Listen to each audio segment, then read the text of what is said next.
Aujourd'hui dans Bouger Vert, je vous propose de me suivre en Suisse romande pour découvrir une partie du canton de Vaud.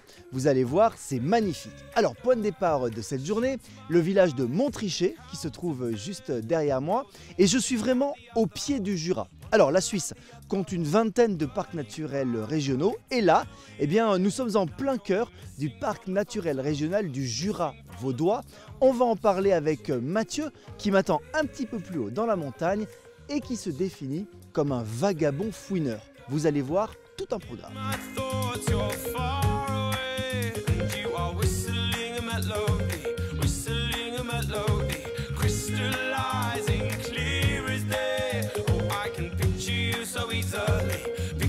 Salut Mathieu. Salut Gérald. Dis donc, t'es déjà au café toi? Ben ouais, c'est le matin. Ah bah oui. Ah bah bien sûr que j'en veux un, merci. Alors tiens, bien par la Bien chaud. Ouais. Eh, t'es dans un endroit sympa ici, qu'est-ce que c'est? Bah écoute, c'est le refuge La Frédérique au-dessus de Montrichet. Ouais. C'est un ancien refuge de bûcherons.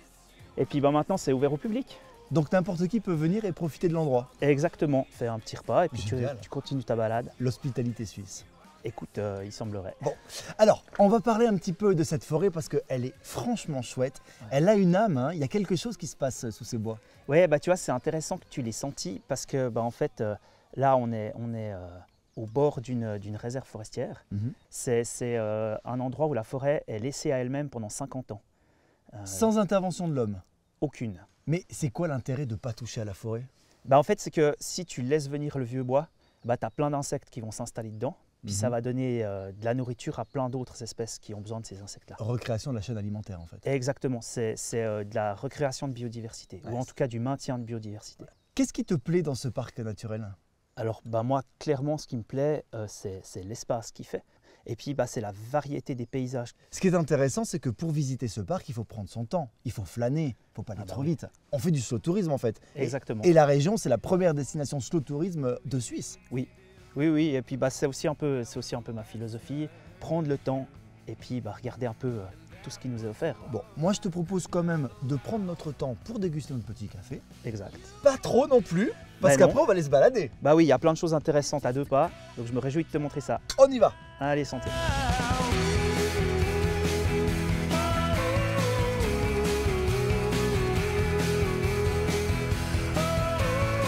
Dis-moi Mathieu, oui. Je suis assez curieux de savoir ce que c'est ton concept de vagabond fouineur dont je parlais tout à l'heure. Bah, c'est pas un concept, hein, je ne l'ai pas inventé. C'est en moi depuis toujours. Et qu'est-ce que tu cherches dans la forêt? Bah, en fait, un peu tout, mais j'aime bien les indices animaliers. Tu vois, par exemple, dans cette souche là, eh ben, y a un super indice animalier. Puis bah, ce qui est cool aussi avec les indices, c'est que tu as toute l'histoire qui est là et puis tu n'as pas besoin de déranger l'animal. Alors, je veux pas te vexer, mais là, moi, je vois qu'un arbre mort. Tu vois, ici, on a un copeau qui est rempli de trous. C'est parce qu'en fait, dans cet arbre, il y avait, ou il y a peut-être encore, un nid de camponotes, un nid de fourmis charpentières. D'accord, donc il a grignoté l'intérieur du tronc. Voilà. Mais le trou qu'on voit là, c'est pas les fourmis qui l'ont fait. C'est le pic noir qui est venu après pour se nourrir des larves des fourmis.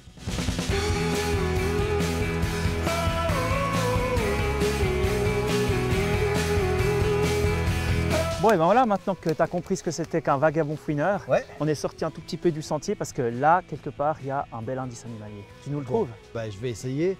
Je vois la mousse sur le bas des arbres, mais je pense que c'est pas ça. Non, ça c'est un indice végétal. En revanche, là, il y a un arbre qui me semble bien rongé. Alors, je ne sais pas par quel animal. Tu as tout de suite vu que c'était rongé parce que ce qui est super intéressant, c'est qu'on voit bien les marques des dents. Hein. Mais par contre, voilà, pour que ce soit à cette hauteur-là, sur un arbre de cette taille-là. C'est une biche? Alors, on ne peut pas dire si c'est une biche ou si c'est un cerf. Ah, c'est un cervidé en tout cas. Mais par contre, là, on ne peut pas dire si c'est le mâle ou la femelle. Bon, merci Mathieu pour cette découverte de vagabond fouineur. Bah, avec plaisir. Écoute, j'ai passé un bon moment, je ne connaissais pas ton métier et c'est super intéressant. Mais évidemment, on pourrait rester la journée ensemble. Ah bah ici, il y a de quoi faire plusieurs jours même. Bon, n'hésitez pas, venez le voir ici dans le canton de Vaud, vous allez passer un moment extraordinaire. Merci Mathieu. Bah, bonne descente.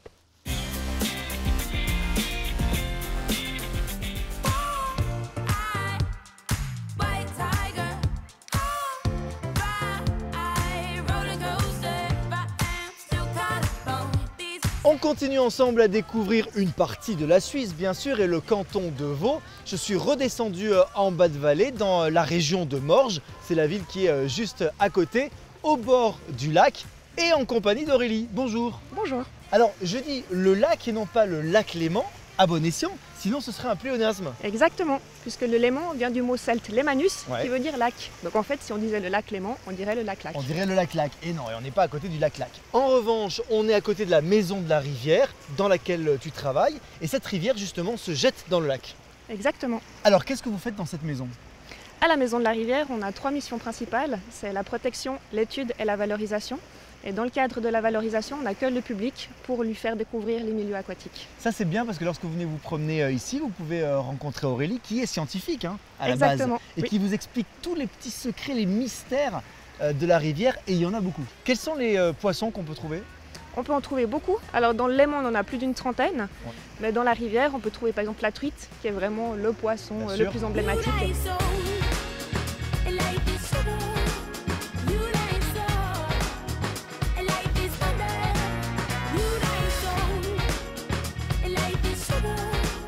Alors nous voilà maintenant au bord de la rivière. Ouais. Et puis première question, est-ce que tu sais ce que c'est un macro-invertébré? Ah bah, j'imagine que c'est une petite... c'est comme un escargot. Enfin, ça a pas d'os, pas d'arête, pas de... ça n'a pas de Effectivement, squelette.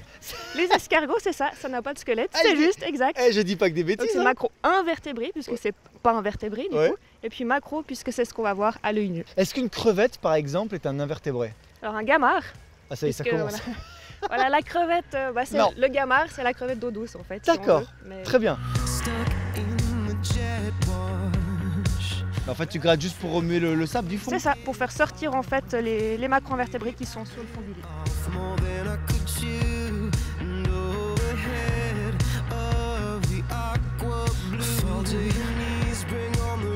Je vois que ça vit un petit peu là. Hein. Il y a des choses qui flottent et qui Il y a bougent des toutes seules. petites choses qui nagent, Ah et ouais. c'est les gamards justement. Ah, ce sont les petites crevettes. C'est ça. D'accord. Alors attends, on peut les prendre comment? Alors on peut essayer de les capturer, mais il faut être un petit peu... Vif. voilà. Hop Ah bah là. joli du premier coup. T'as vu ça? Donc là, cette petite gamarre là, elle est à sa taille adulte ou c'est encore une jeune gamine? Elle va grandir encore un tout petit peu, mais Ouais. elle va pas dépasser les 2 cm. Et qu'est-ce que ça te dit de voir ces animaux-là, de la qualité de l'eau?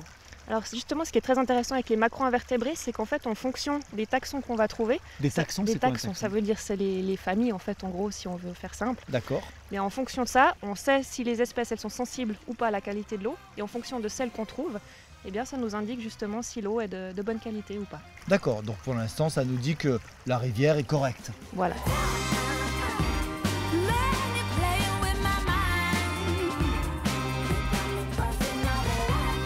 Oh, c'est joli là, ces chutes d'eau, Aurélie.